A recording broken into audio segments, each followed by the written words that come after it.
Холл отеля был наполнен мягким утренним светом, который стекал по стеклянным стенам и отражался в мраморном полу.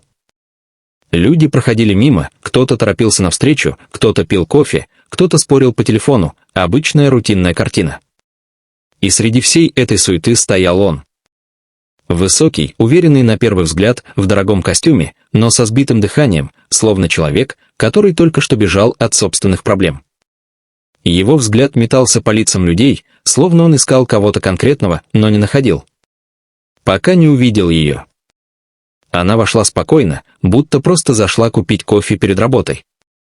В руках у нее был пакет с продуктами, волосы чуть растрепались от ветра, а на лице застыла обычная усталость человека, не ожидающего ничего необычного от этого дня. Но именно ее взгляд зацепил его, спокойный, не агрессивный, не требовательный. Без масок. Она выглядела как человек, который помогает другим не ради выгоды, а потому что не умеет иначе. Он шагнул к ней, потом второй, и остановился прямо перед ней, словно боялся, что если промедлит, потеряет шанс навсегда. Она удивленно подняла глаза, и в тот момент ее лицо отразило искреннее недоумение. Он проглотил ком в горле. «Пожалуйста», его голос дрогнул, что совсем не вязалось с его статусом, манерой одеваться и общей картиной. «Прикинься моей женой. Всего на 7 дней». Пакет в ее руках качнулся, и она едва удержала его, настолько странным был этот момент. Ее брови приподнялись, губы чуть приоткрылись, она искала хоть какой-то смысл в услышанном. «Что?» «Простите, что?» Только и смогла вымолвить она. «Я знаю, как это звучит», — быстро заговорил он, поднимая ладони, будто защищаясь, будто подтверждая, что понимает весь абсурд ситуации. «Я понимаю, что это сумасшествие. Но прошу, пожалуйста. Только 7 дней. Потом вы даже не увидите меня снова». Она моргнула, пытаясь понять, не скрытая ли это камера, розыгрыш ли это, или она идет по скрытому сценарию, о котором никто ее не предупреждал. Она оглянулась по сторонам, но все вокруг было обыденно, менеджер у стойки регистрации спорил с клиентом, бариста подавала кому-то латте, пара туристов обсуждала карту города. Ничего не указывало, что это какая-то игра. Она снова посмотрела на него, и именно этот взгляд стал ключевым. Потому что впервые она заметила то, что раньше скрывалось за его прямой спиной и ровными плечами — страх. Настоящий. Не тот, что переживают люди, боясь опоздать или получить штраф, а тот, что приходит к человеку, у которого рушится фундамент под ногами. Он стоял перед ней, миллионер, она догадалась об этом по манерам, часам, которые явно стоили дороже ее зарплаты за год, и потому, как люди в холле чуть отступали, пропуская его. Но сейчас он был просто человеком, который отчаянно искал спасения. И почему-то верил, что оно в ней. «Почему я?» — тихо спросила она, чувствуя, что ее сердце начинает стучать быстрее. Это не было похоже ни на какую аферу, ни на попытку познакомиться. Что-то в его голосе заставляло прислушаться.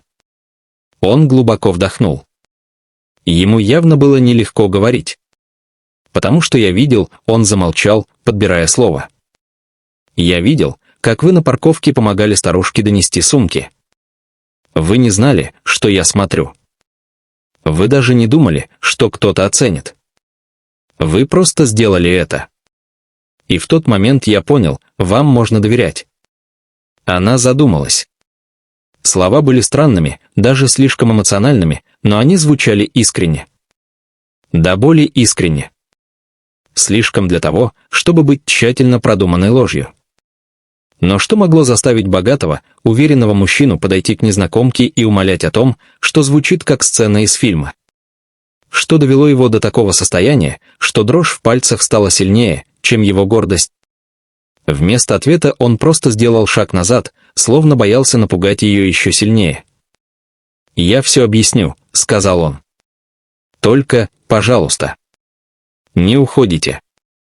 И в этот момент она поняла, что бы ни стояло за его просьбой, это не было капризом. Это было криком о помощи, спрятанным в самой странной формулировке, какую она когда-либо слышала. Они ехали молча почти 5 минут.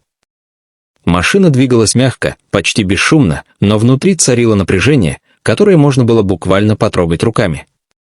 Она сидела, крепко сжимая ремень безопасности, и все еще пыталась понять, как оказалась в дорогостоящем автомобиле рядом с мужчиной, который минуту назад казался ей безумцем, а теперь человеком, который прятал внутри куда больше, чем показывал миру.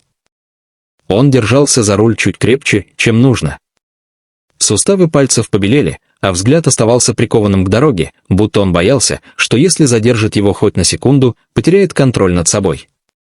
И все же он нашел в себе силы заговорить. «Вы имеете право думать, что я ненормальный», произнес он с тихой, горькой усмешкой. «Я бы сам так подумал».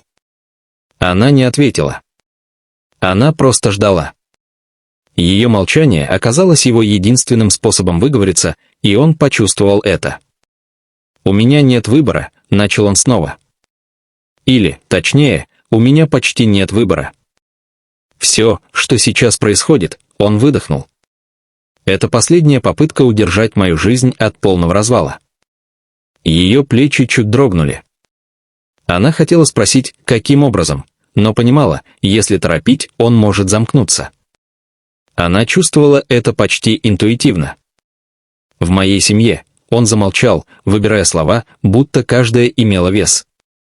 Все завязано на традициях. На правилах. На правильном образе жизни. Если ты хочешь занимать место во главе семейного бизнеса, ты должен быть женат. Должен выглядеть устроенным, серьезным, надежным. Неважно, что внутри тебя. Важно, что снаружи.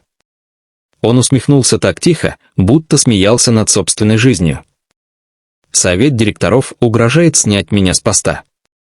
Они уже давно шепчутся за моей спиной. И если я появлюсь без жены на собрании через неделю, он покачал головой. Это будет конец. Она слушала внимательно.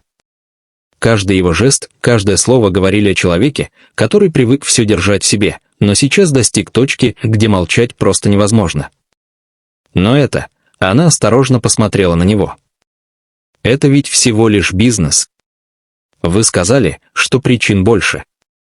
Он замер. Руки на руле дрогнули. «Да», — тихо произнес он. «Есть одна причина, куда важнее». Сердце в ее груди будто пропустило удар. Ее взгляд смягчился, она поняла, сейчас он подойдет к самому болезненному.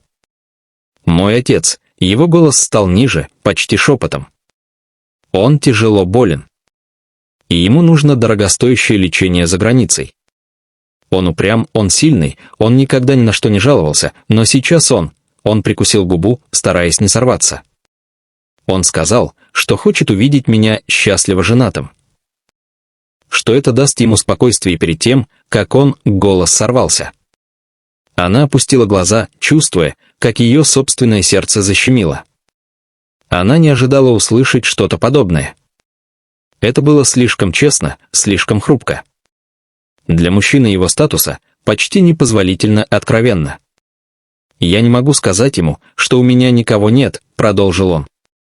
Это совсем сломает его. А если совет отстранит меня от управления компанией, он медленно выдохнул, то у меня просто не будет средств оплатить ему лечение. Все слишком связано. Если я падаю, падает он. Она медленно, почти незаметно повернулась к нему. Теперь она понимала. Вся странность его просьбы, вся спешка, весь страх, все имело смысл. Это не была прихоть, не была игра. Это был человек, который стоял на грани потери и цеплялся за последнюю возможность. «Но почему я?» — спросила она мягко. «Вы ведь могли выбрать кого-то из знакомых, друзей, кого-то, кто знает вашу жизнь». Он усмехнулся, но грустно. «Друзей», — повторил он. «Большинство из них ждут момента, чтобы занять мое место. Остальные хотят подставить. А те, кто готовы помочь, требуют слишком высокой цены. Либо денег, либо доли в компании, либо настоящего брака, который я не могу им дать». Он повернул голову к ней на секунду. Его взгляд был уставшим, но чистым. «А вы?» — он задержал паузу. «Я видел, как вы относитесь к людям. Я видел, что вы не играете роли. Дом его семьи стоял на окраине города, огромный, строгий, с тяжелыми колоннами и окнами, которые словно внимательно следили за всеми, кто приближался. Когда машина остановилась перед крыльцом, она почувствовала, как внутри все сжалось. Это был чужой мир. Мир, в котором она казалась случайной гостьей, ошибочно занесенной сюда ветром. Он вышел первым, обошел машину и открыл ей дверь. Его жест был вежливым, почти защитным, словно он заранее чувствовал, насколько ей трудно сделать этот шаг. Она вдохнула поглубже и вышла, ощущая на себе тяжесть дома, его истории и скрытых требований. Дверь открылась, и едва они подошли. На пороге стояла женщина средних лет, лицо которой уже в первые секунды выражало недоверие. Внутри холла собрались родственники, каждый со своим прищуром, со своей оценкой, со своей скрытой улыбкой, будто они пришли не встречать, а проверять. Но он взял ее за руку. Легко, едва касаясь, но так, что она почувствовала, она здесь не одна. Он представил ее как свою жену, и комната замерла. Несколько секунд было тихо, так тихо, что можно было услышать собственное дыхание. Взгляды впивались в нее, изучали, пытались понять, кто она такая и что делает рядом с наследником семейной империи. Но именно в этот момент из глубины дома раздался тихий кашель. Он отвел ее взглядом в сторону коридора, и там появился его отец. Худой, ослабленный, с кислородной трубкой под носом, но с теплой улыбкой, в которой не было ни капли сожаления, только искренность и нежность. Он шел медленно, но настойчиво, словно хотел убедиться, что все, что он видит, не сон. Когда он подошел ближе, его глаза засияли мягким светом. «Так вот ты какая», — сказал он, рассматривая ее с нежностью, от которой у нее перехватило дыхание. «Спасибо, что он не один». Эти слова попали прямо в сердце. Она не ожидала, что человек, который едва держится на ногах, может сказать что-то настолько глубокое. Ее глаза защипало, но она удержалась, не позволив эмоциям вырваться наружу. Она понимала, здесь, в этом доме, слезы, слабость, а слабость здесь не прощают. Остальные родственники наблюдали за сценой так, будто она рушила их планы. Их взгляды стали холоднее, а улыбки — тоньше. Но отец смотрел на нее так, словно видел в ней не притворство, а настоящую опору для своего сына. Она почувствовала, как пальцы мужчины слегка сжали ее руку. Это было почти незаметно, но она поняла, это благодарность. И что-то еще. Возможно, надежда. Когда отец отвел взгляд к сыну, его голос стал тише. «Береги ее. Она светлая». Она опустила глаза, не зная, что ответить. Она пришла сюда играть роль, но сейчас эта роль начала касаться тех мест в душе, которые обычно прячут глубже всего. Она понимала, эти 7 дней станут испытанием. Для нее быть убедительной. Для него удержать свою жизнь. А для обоих не позволить чувствам выйти из-под контроля. И все же, когда она услышала голос отца, слабый, но живой, благодарный, она впервые почувствовала, что ее решение прийти сюда было не ошибкой. Даже если впереди ждут трудности, сейчас, в этот момент, она сделала что-то по-настоящему важное.